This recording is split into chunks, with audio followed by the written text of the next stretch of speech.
Hello, ladies and gentlemen. We are recording. Yes, we are. We need to bring this over here. I was trying to set stuff up and I just sort of messed up. Well, I don't know if y'all saw my last pod show, which was yesterday, because I don't know what happened to it. I don't know. I'm going to cry. But anyway, here's what I'm looking at. All of a sudden, because of a virus that is almost like the common flu, except it's a different strain. We get different strains of flu every year. But this one seems to have an effect on older people, my age, I guess. And the government has seen an opportunity to go out here and tell people, well, let's see. Let's go from the beginning. This is really funny. It's not funny, but it is because it's so hilarious that people would do this stuff. First thing happened was, let's see, I guess on Friday, 2 Fridays ago, the news gets on the TV and tells people, say, this virus is going to be a pandemic here in the United States, and everybody needs to have plenty of toilet paper. So what has happened over that course of time is all these people went out and started hoarding toilet paper. Now, some probably have enough to last them through their lifetime, their kids' lifetime, somebody's lifetime, but it don't matter. And then I heard a rumor yesterday the people are actually putting this toilet paper in a garage sale and wanting to sell it for $30 a roll. Well, people, I got bad news for you. Those of you who are doing that, if you're anything like we are, so for 4 rolls of that toilet paper that you got, I can go buy me a bidet. Yeah, I can install it in my house and I'll never need toilet paper again. But for those of you that don't have $199, let's look at other options. You get mail every day. I know it's a little rough, but you can do it. You can use it. Corn cobs work good. Yeah, I ate the corn and I saved the cob, I'm just thinking about things my grandparents would do. But back then, they had a Sears catalog that was like 2,000 pages thick. And that's what they would use. Because that catalog was nice and soft and smooth. All them pictures on there made that catalog smooth. That's what they would use. I'm saying there's other alternatives. Hell, why not just jump in the shower and wash it off? I mean, soap and water works wonders. And at that time, I believe you'll be following one of the criteria of the government. You'll be washing your hands with soap and everything else. How about that? Those of you who are afraid of water, though, I'm sorry, but that's one of the best ways to make sure you don't get this thing. And then they all went through all the cleaning supplies, but the two that they didn't get, and we're going to laugh about that in a minute, they went through and got all the ammonia, all the Windex, which has ammonia in it. They got the, what do you call it? The disinfectant spray. That stuff works. But one of the major things of cleaning that they left out is bleach. Oh, now everybody's going to run down to the store and get all the bleach. Well, I happen to be one of them firm believers in bleach because I know that it kills germs. And I take a bleach bath every day because once I come in contact with them other people out there that's doing whatever, I want to make sure my body's clean because I'm one of them old people and I don't want to have to deal with the government telling me you got to go in this room with all these 900 people that probably got the virus and they're going to die. That ain't happening. take that and shove it in your pipe and smoke it. But I'll tell you this, folks. If you got soap and water, you're in good shape. Now, I noticed yesterday after they told people on Friday that they need to have 2 weeks supply of food in their house. I understand that some people don't and can't afford to keep a running 2 week supply in their house. But for those of us who's built our food supply up over the years, and we've got freezers of food and food everywhere, it seems silly for somebody to say, run out and buy you 2 weeks worth of food, you better hurry. It may not last. Well, you know what? Whoever said that on the TV, they were absolutely right, because them people went out there and they just decimated Walmart and Sam's Club. If you're going to look for food, I hope your dietary plans have changed, because you're not going to find your favorite foods because somebody else has already got them, and they're probably fixing to have a garage sale, and you can buy your food at an enormous price. I think they call that hoarding, but, I don't know. What do I know? I'm just a poor old boy that's trying to live through stupid people. That's all I can call them, is stupid people. I mean, I want to say they all got smart somewhere, but I just don't know where it's at. I don't know if it's in their big toe, because it's sure not in the top of their head. But anyway, I know that some of these people think they're really smart. They go buy everything up, and then they can sell it at a higher price. But at this point in time, they're wasting their time. They jumped the gun too quick. So guess what? The government will make sure that those people who gouge themselves with all kinds of food that they don't eat and they were planning on selling, that the other people will get some somehow. I don't know how that is yet, but there'll probably be a way. The thing I thought I saw that was the funniest, those cardboard meals they call, God, I can't ever think of, Roman noodles. All those things made out of cardboard there, and every one of them was gone. I mean, the shelves were wiped clean of that. Can you imagine? Well, if nothing else, I can eat this cardboard, I'll survive. Well, you'll have plenty of dietary stuff, but I don't know about the vitamin stuff. Everybody's going, this is a zombie apocalypse. The zombie apocalypse is upon us.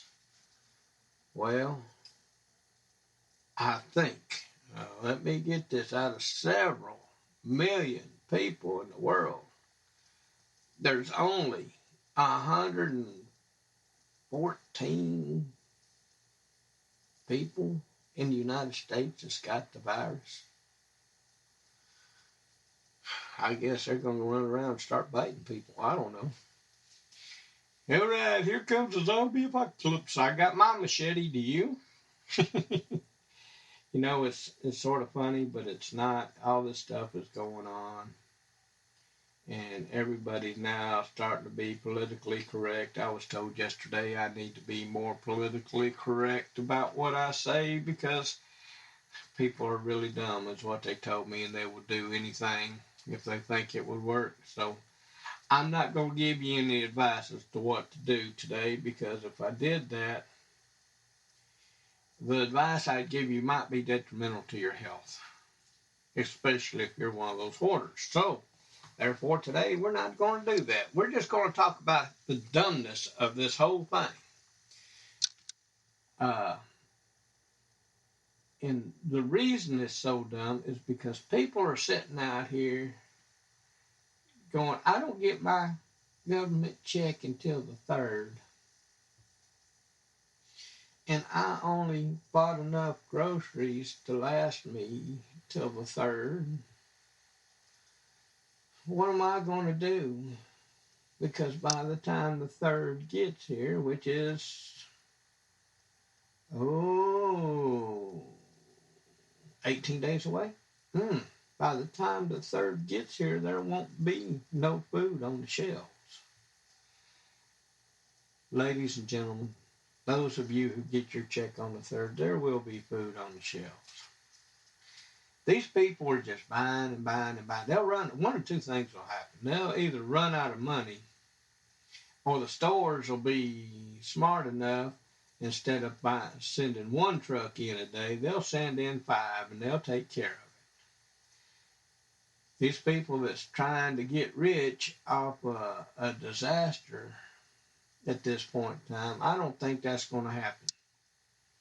If I had anything to do with it, it wouldn't happen. But I can't say what I would do because I hear that's against the law too. So I just keep my mouth shut and just tell y'all, don't worry about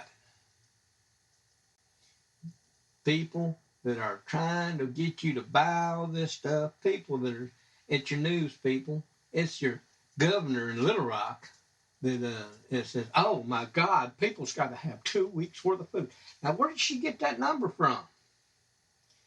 I hear she eats salads all day long. Well, hell, she can't even get enough lettuce to last her 2 weeks because it spoils in about a week. So I don't know. And here's what I say about it. Maybe I should run for governor. Quiet some of this stuff down, because I guarantee you there is no reason for you to worry about this stuff at this time. Yes, if they say that you're going to be quarantined, the government comes in and quarantines you at home, hey, guess what? If they quarantine you, they got guards standing out there. They can run down to Walmart and get you some food. Or you can call in for a pizza. You know, I was listening to a guy the other day. He said, oh, my God, we're going to have suicide rates up the ass because people are going to be at home. They're not going to get to go to work. They're not going to get to go out for 2 whole weeks. Oh, my God, 2 weeks? Oh, listen, folks, that's stupid because, yeah, you might get a little depressed because you ain't going outside, but watch TV, do whatever you do, play your video games. I don't care. I've been in a situation where I can't go nowhere I want to go for 2 years. And no, I'm not in jail yet, but it's one of them deals, you know. So you can survive it. If you think you're getting a little depressed, walk over to your husband and slap the hell out of him, or your wife, whatever. And that'll get some excitement going. That'll get you out of your depression, because somebody's got to make sure they don't get their butt kicked. Yeah, that's what we're talking about. I'm not inciting the riot, but I'm just saying, if you're sitting at home and you ain't got nothing to do, and you don't have nobody in your house with you, look in the mirror and slap the hell out of yourself. Say, hey, what are you doing? What are you thinking? Let's watch TV. There might be something good on. We might get to watch people shopping. Stupid people. Yeah, we might get to do that. But don't sit around and worry about this stupid virus. It will go away. It's just like the Ebola virus, whatever that was. Oh, it was the worst thing since Gandhi, I guess, and oh my, it disappeared. Yeah. The only time, you know, all these man-made viruses are cropping up and make the news is when the government's doing something they want us to look the other way. If I were y'all, instead of going out and buying stuff, I'd get on the internet and try to see what the government's up to that they don't want us to know about. There might be a conspiracy thing going on that we don't know about. That would be fun to find, don't you think? Or Hillary Clinton might have lost her drawers in an airplane, and You don't know what's going on in the government. They don't tell the truth. They're some of the biggest liars I've ever seen. But at the same time, the American people are the most gullible people I've ever seen because they believe the politicians. Now, I've been running my mouth for 15 minutes telling you how stupid this thing is, and I just don't understand it. So here's what I'm going to do. I think I'm going to take a couple of pot shots at that burglar over there right here.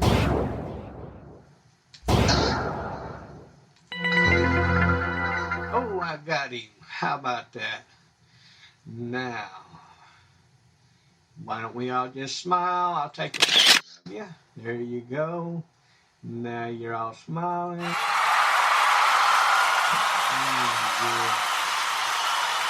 y'all can shut up now.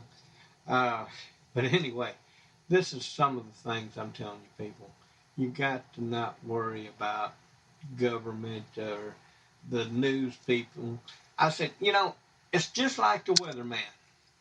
How many of you watch Channel 5 weather or Fox weather or any of it? Do you know those weathermen can't tell you what it's doing outside unless they stick their head out there? You know how I know? I had a weatherman sitting there telling me that it was cloudy and raining where I was one day. And I was outside and the sun was shining. And it was like 80 degrees. But he was supposed to be our local weatherman that knew everything. It's sort of like the weatherman. Okay, I'm the weatherman. I'm on CBS. I'm going to tell y'all about the weather. 480 miles from you is a hellacious storm. It's going to be terrible. It might get to you someday, but it's coming. Well, you know what I did? I wrote an email to that weatherman and asked him what was he doing on my TV scaring people about a storm 400 miles away and interrupting my TV program because that storm wasn't even going to get close. I mean, I didn't go to school to be a weatherman, but I've lived in this neighborhood, in this town, long enough to know that the hills around me, that storm's going to go around them hills. It's either going to go south of me or north of me. It's not, the major storms just go around me. Well, he told me, even though that storm was 400 miles away, that he was just trying to save people's lives. Well, those people 400 miles away, they're not watching his TV program. So he's not saving anybody's life. That storm's not coming, and it did not come. So whose life did he save? He saved his job. Is that what he saved? I don't know. But from then on, I realized the only way you know what the weather's going to do is if you stick your own head out the door and you look around and see if it's hot or not. If it's raining, if it's not raining. Whatever the thing is, that's what you look for. Don't watch TV because those guys, I know they paid a lot to go to school. And it's almost like watching a Dumb and Dumber movie when you're watching the weather. Unless they got their heads hanging out the window.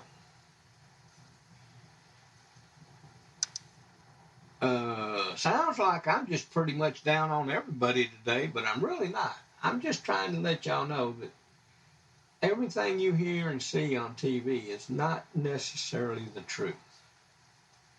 Especially if it has to do with a politician, the news team who is paid by the politicians, or let me rephrase that.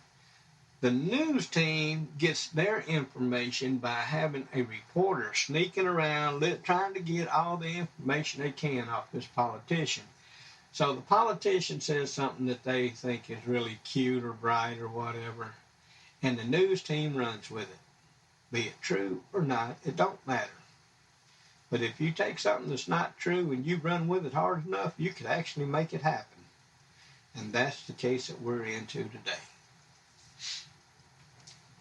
So don't worry about it.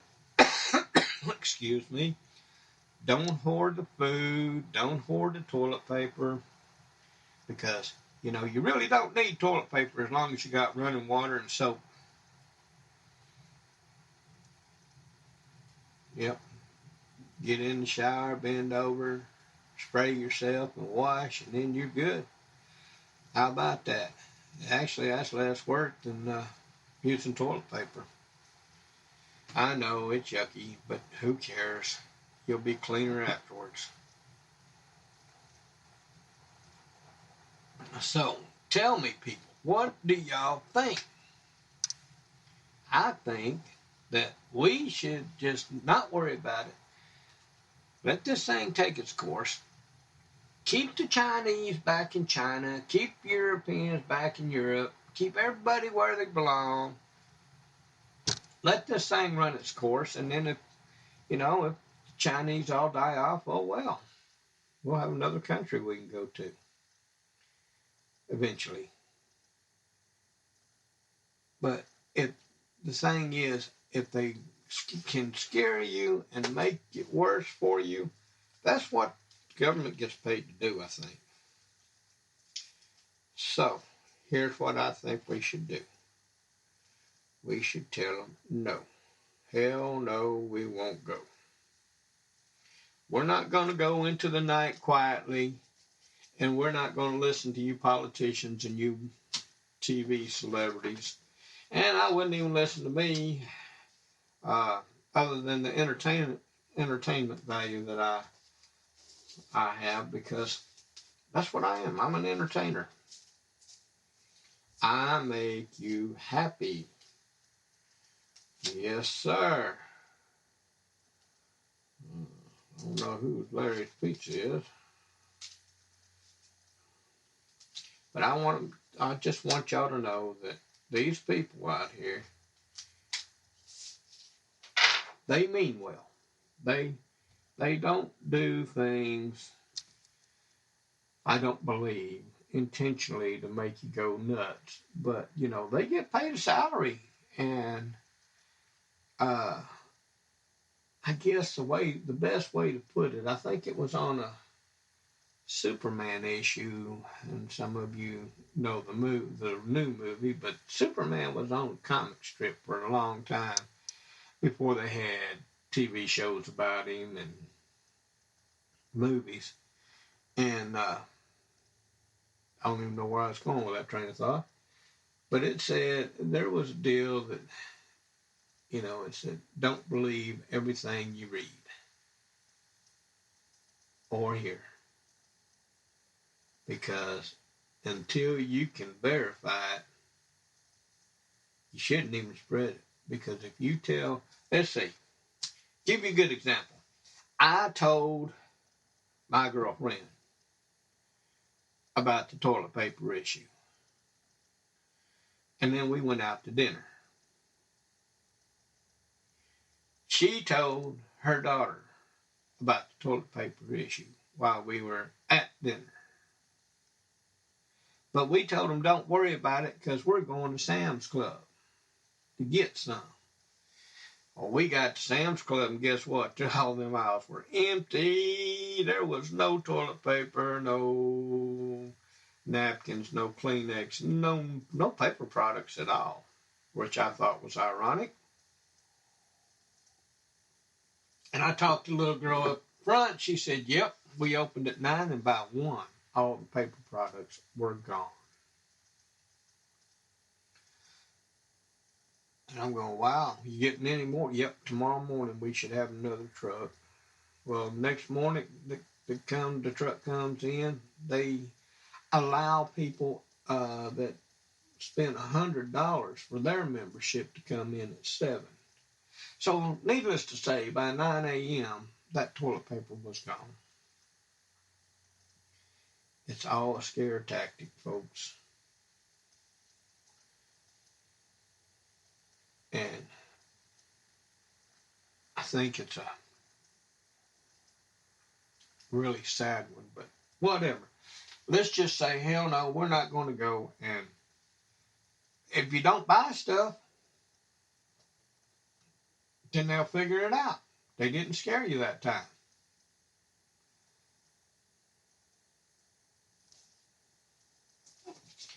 You hear about all the people that, you don't hear about all the people that's had the virus. You hear about certain ones. The only people you have that you've heard of that had the virus are the ones that died, because that makes a dramatic dramatic thing on you guys. Oh my God, you get the virus, you're going to die, because that's all we've heard. It's all the ones that died. What about the ones that didn't really affect it? They turned out to be carriers. What about the ones that got over it? You don't hear about those. And the reason you don't hear about those, because those don't scare you. The ones that died do. That's right. That guy died. Oh my God, if I get the virus, I'm going to die. That's the only answer. Yes, they say there's no cure for it right now. But the guy that survived, what was he drinking? Gatorade and aspirin. All right. That's one of my favorite drinks. Gatorade and aspirin. Yeah. I already take aspirin. You know, because I'm old. I used all my grandma's remedies. I try not to go to the doctor because they will kill you. And they don't know better, because here's what happens. This doctor spends millions of dollars, let's say, and goes to school for his whole life to be a doctor. Then when he gets out, he does something called practicing medicine. Why ain't we doing medicine? No, we're practicing medicine. And the reason we're practicing medicine is because we don't know what the hell we're doing. We're guessing at it. Yep, it looks like, yeah, I think that might be chicken pox. Oh, another doctor comes in, oh no, that ain't chicken pox, that's the measles. Uh-oh, you got rubella measles. You're going to have to stay home for 30 days, and you're going to have to live in a dark room. Therefore, but you already had it? Well, I don't know, but I think you can get it twice. So we're going to lock you in your room for a month in the dark. So you have a nice day. They get second opinions, sometimes third. And sometimes they just can't tell you what the hell is wrong with you. Excuse my French.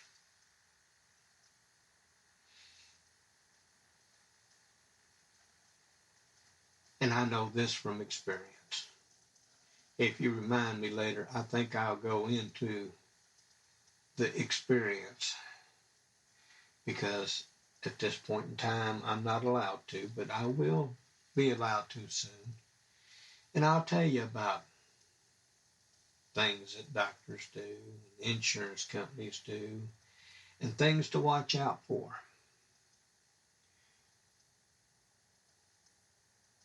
And we will break this down inch by inch, step by step, and I promise you that when I'm done, you will know as much as I do, which is not very much, because I don't know a damn thing, because I'm a person.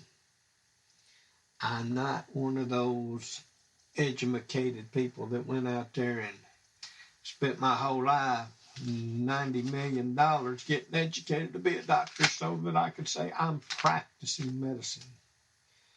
Just to give you an idea, I will give you this hint.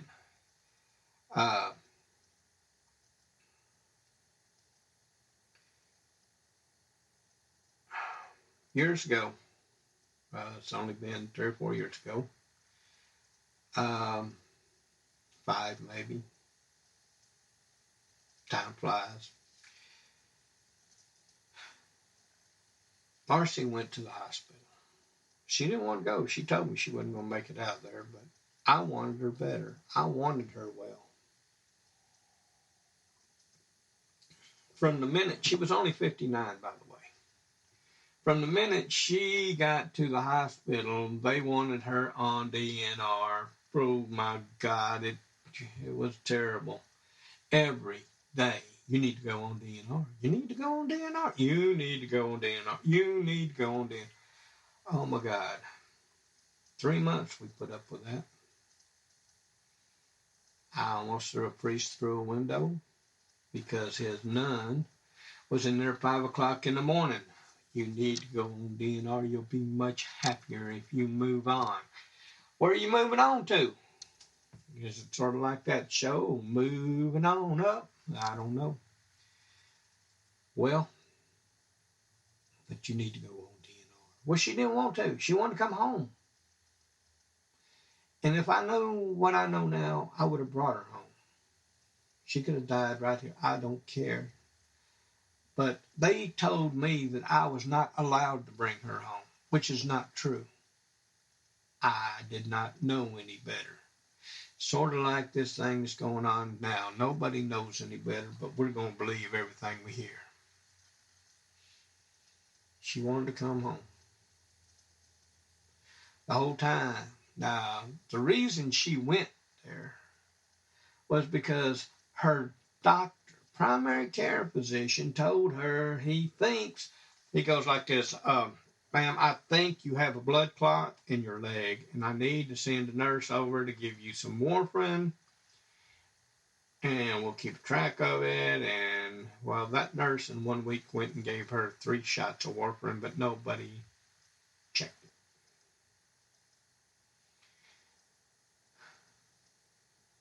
They brought her home. No, they didn't bring her home.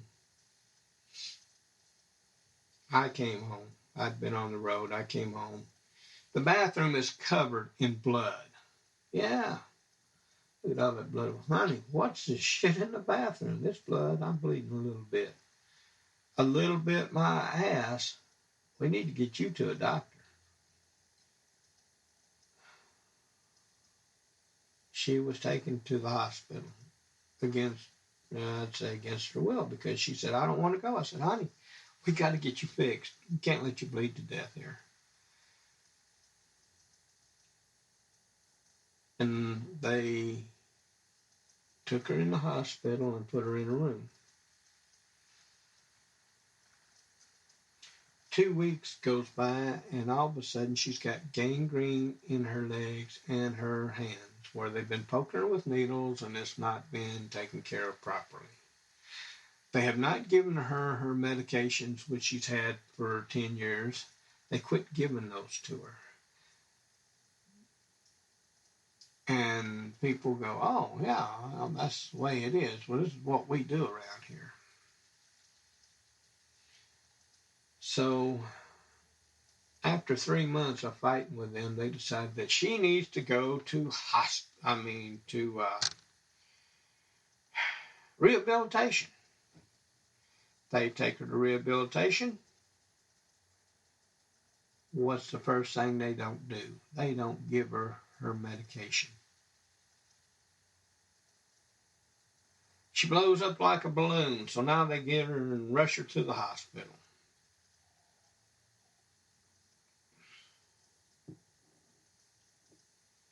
Yep, they rushed her to the hospital, and she goes through everything, and she comes back out. 2 days later, they send her back to the rehabilitation center. This time they put her in a room all the way into the hall. Actually, it was a storage closet.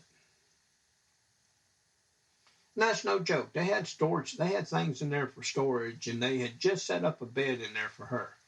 Nobody goes to that end of the building. I guess maybe because there's ghosts down there. I don't know.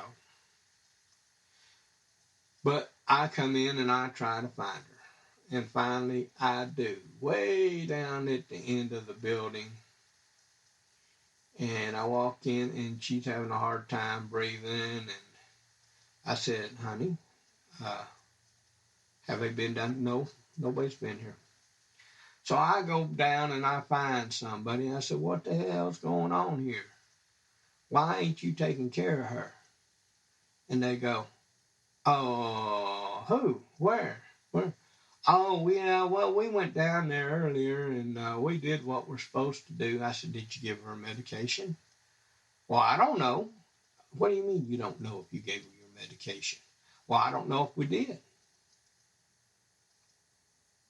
Come to find out, they hadn't.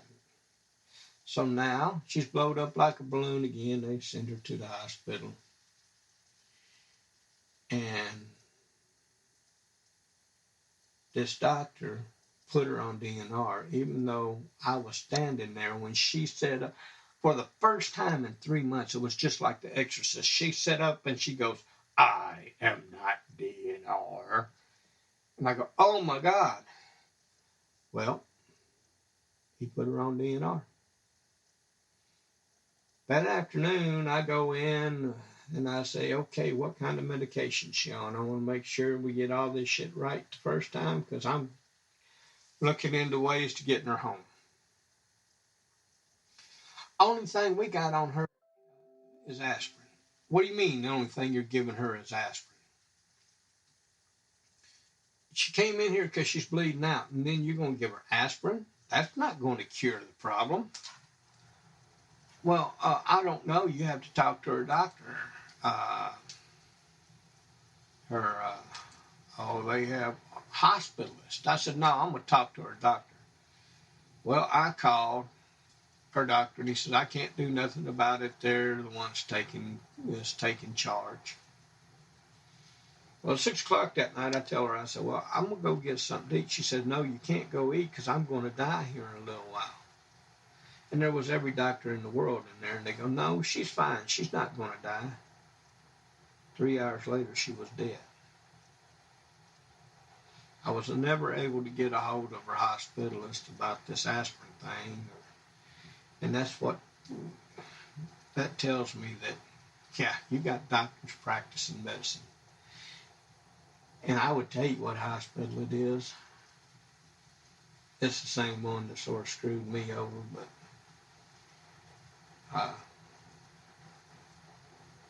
at this point in time, I can't do that. But I'm just telling you, that's a true story. She died that night.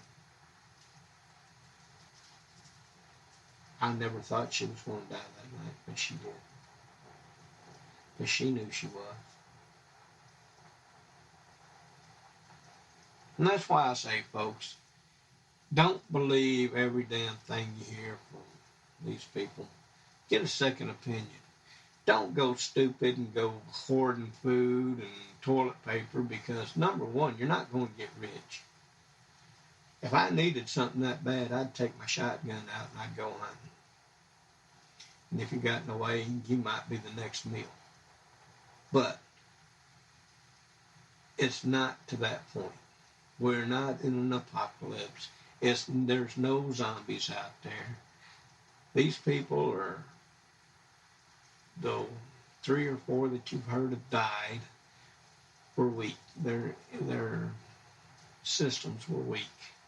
There are people surviving this, but the only ones, unfortunately, you're hearing about are the ones that aren't. So don't get scared. Just think and live smart. And with that being said, I'm really tired of being morbid. I'm getting off of here. I'm going to make it rain outside.